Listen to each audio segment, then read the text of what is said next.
টেঙাখাট নকাৰী বাইনচুক গাঁৱৰ নিবাসী তথা কৰ্মসূত্ৰে দুলীয়াজানৰ বাসিন্দা নৱকুমাৰ গগৈ আৰু পপি গগৈৰ প্ৰতিভাৱান পুত্ৰ অভিৰাজ গগৈয়ে যোৱা 15 নৱেম্বৰ তাৰিখে ডুমডুমা শিক্ষা দা কুৰুকুল উদ্যোগত অনুষ্ঠিত কৰা আন্তঃজিলা সাঁতোৰ প্ৰতিযোগিতাৰ 5টা ইভেণ্টত অংশগ্ৰহণ কৰি 5টাকৈ সোণৰ পদক অৰ্জন কৰিবলৈ সক্ষম হয়।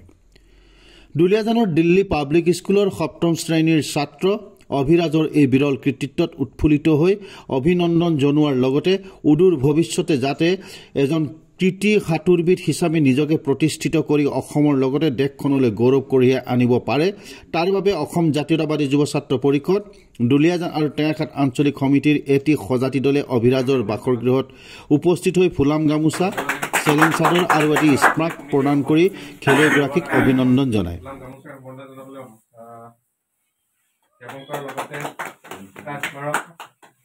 ডিব্ৰুগড় জিলা সমিতিৰ যুটীয়া সম্পাদক নিশান্ত চমুৱা আৰু দুলীয়াজান আঞ্চলিক সমিতিৰ সভাপতি সাধাৰণ সম্পাদক অনুৰোধ জনালোঁ। আমি যেহেতু আজি আমি সুখী অনুভৱ কৰিছোঁ টেঙাখাটবাসী হিচাপে, যেহেতু আমাৰ অভিৰাজ গগৈয়ে যি আমাৰ আন্তঃজিলা তেওঁ সাঁতোৰত 5টাতে ইভেণ্টত 5টাতে সোণৰ পদক দখল কৰিবলৈ সক্ষম হৈছে। গতিকে আমি অসম জাতীয়তাবাদী যুৱ ছাত্ৰ পৰিষদ টেঙাখাট আঞ্চলিক সমিতি তথা দুলীয়াজান আঞ্চলিক সমিতিৰ তৰফৰ পৰা আমি তেখেতক অভিনন্দন জ্ঞাপন কৰিছোঁ আৰু অনাগত দিনত যাতে তেওঁ ইয়াতকৈ অধিক পদক অৰ্জন কৰে, আমাৰ টেঙাখাটৰ লগতে আমাৰ দুলীয়াজান তথা সমগ্ৰ আমাৰ জিলাখনৰ নাম তেওঁ আন্তঃৰাজ্যিক পৰ্যায়ত তেওঁ আমাৰ জিলাখনৰ নাম যাতে তেওঁ আগুৱাই নিয়ে। গতিকে এই ক্ষেত্ৰত আমি তেওঁক অশেষ ধন্যবাদ জ্ঞাপন কৰিছোঁ আৰু অনাগত দিনত আমি তেখেতৰ লগত থাকিম, যিকোনো ক্ষেত্ৰত আমি তেখেতক সহায় সহযোগিতা কৰিম বুলি আমি আজি প্ৰতিশ্ৰুতিবদ্ধ। কি ক'বা, কেনেকুৱা লাগিছে মনৰ অনুভৱ? মনটো মোৰ ভাল লাগিছে, যিহেতু এতিয়া 5টা ইভেণ্টেই খেলিছিলোঁ আৰু 5টা ইভেণ্টতেই পাইছোঁ। মোৰ কোচজন জেমছ মৰাণ তেওঁৰ নাম, আৰু মোৰ মা দেউতাও মোক বহুত সহায় কৰিছে ইমানখিনি পাবলৈ। আজি দাদাসকলে তোমাক সম্বৰ্ধনা জনাইছে, এই সন্দৰ্ভত কি ক'বা?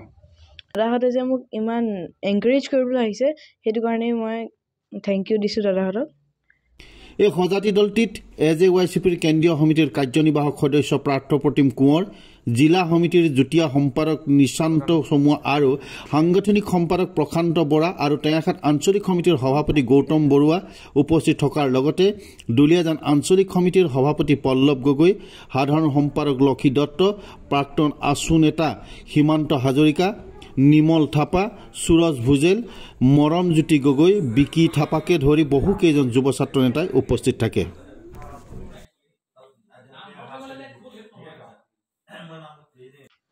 কি ক'ব?